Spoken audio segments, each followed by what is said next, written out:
I'm making a video to show that any of my grow beds can be lifted out. I've had all kinds of different problems getting the system set up, and so everything has become kind of modular not by design, I wish by design.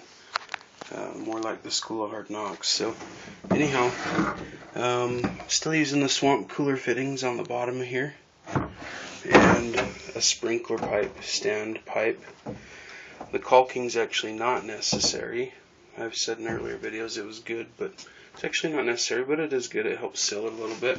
And these just set right in these pipes, and that's kind of how everything drains. So theoretically, let's say I had a problem with this grow bed, I can turn off the inlet to it and take the gravel out and lift it out, and it doesn't affect the entire system. That's kind of what I had hoped for in the beginning, and that's kind of what we ended up with. Not the same way I thought. So this one I'm hanging with some strapping, and it's going to have one here. I've got a smaller little grow bed I'll try here, and then one on the other side. You just have to be careful with these drain lines, because if you'll notice, this particular one, it looks like it's connected, but it's not. And I did have some problems with it connecting, meaning that once all four of these beds started siphoning and draining into that line and pulling down into the water, one of the drums would break siphon.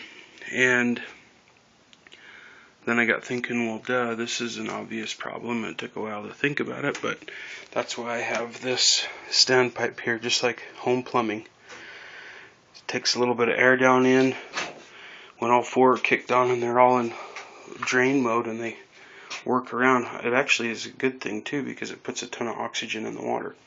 So that's kind of how all my drain systems work. Not too bad. They just kind of, flow with it and run down into the system. Same thing with here. This grow bed and the next two that this one, and I got this little black tray down here. I'm going to put a stand in it, and it'll go right in between here. Maybe we'll grow some shorter plants in it, or lettuces, or fish food, maybe some duckweed, I don't know.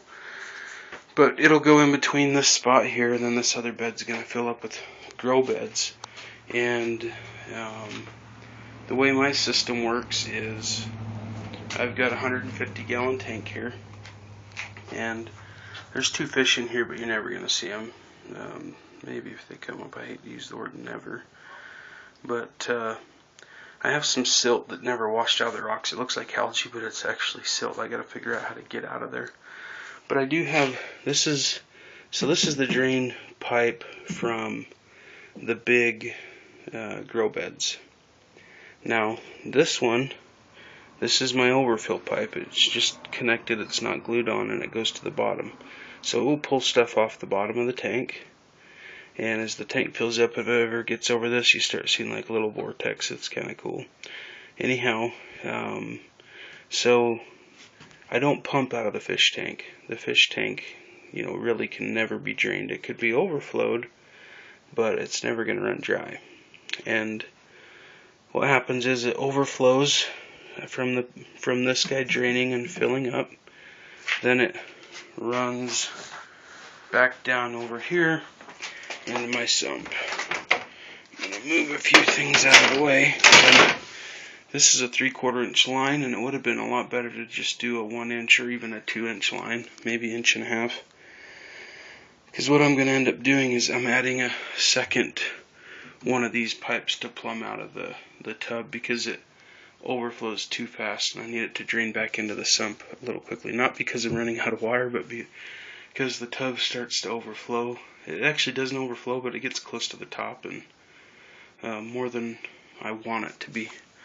So these two sumps, I've just knife cut out the lids and used the standard plumbing threaded fitting there. And then I've got a valve, and I've got a union here.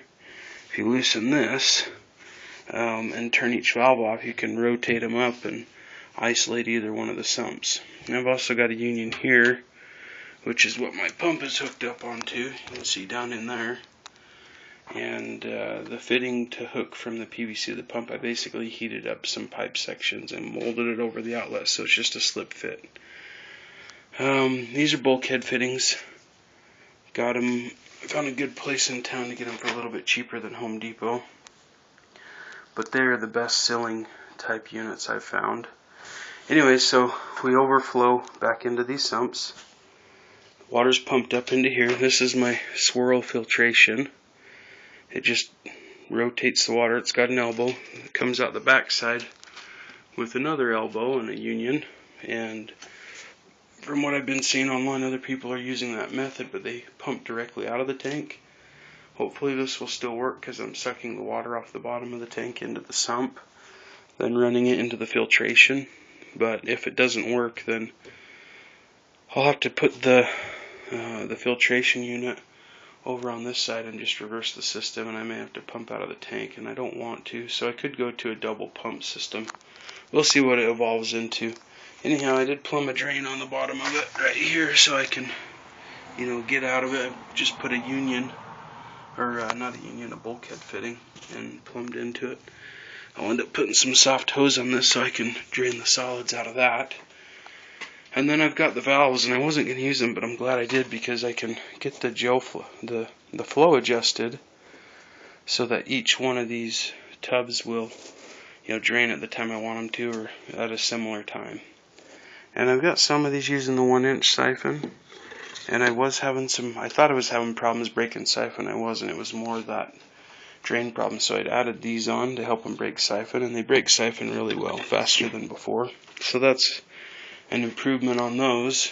And then I've got a bed down here with this big mama in it, big 2-inch, and this guy drains the water a lot faster than the other tubs, and it breaks siphon really well. So even though it's over just one of these little standpipes, it works really well. So either of them are working fine. Those just drain it a little bit faster, and the system seems to be working pretty well. So I'm going to actually cycle it for you so you can see. So we're pumping out of here. The filtration has a water height of about right here. My sumps maintain a water height right around in this area. So there's 255-gallon drums, and they get about 5/8 full, maybe 2/3. So, I've got at least 55, but I think it's closer to 70 gallons in there.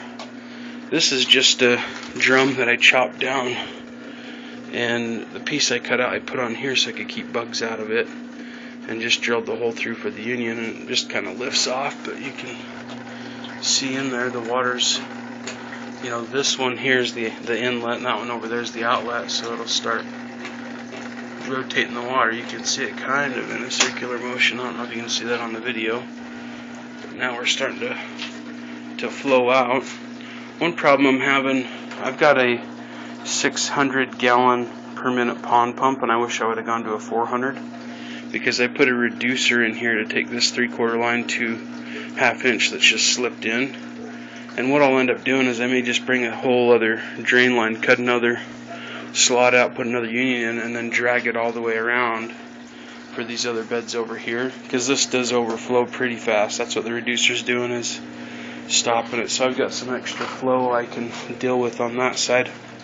Another idea too is possibly taking and putting a sprinkler system on one outlet line here and a second one, and changing them up so I could do constant flow on the other side of the greenhouse, and then this one would be a flood and drain, and I could trade off, or let the other one just flow continually and then open and close the valve on this guy here, so that I can flood and drain these on a timer, like a sprinkler timer. So you can see that it's slowly starting to fill up. I have to run the timer for about usually about 6 minutes is enough. Once I get to 6 minutes, you'll see it start to bubble and siphon and drain out here.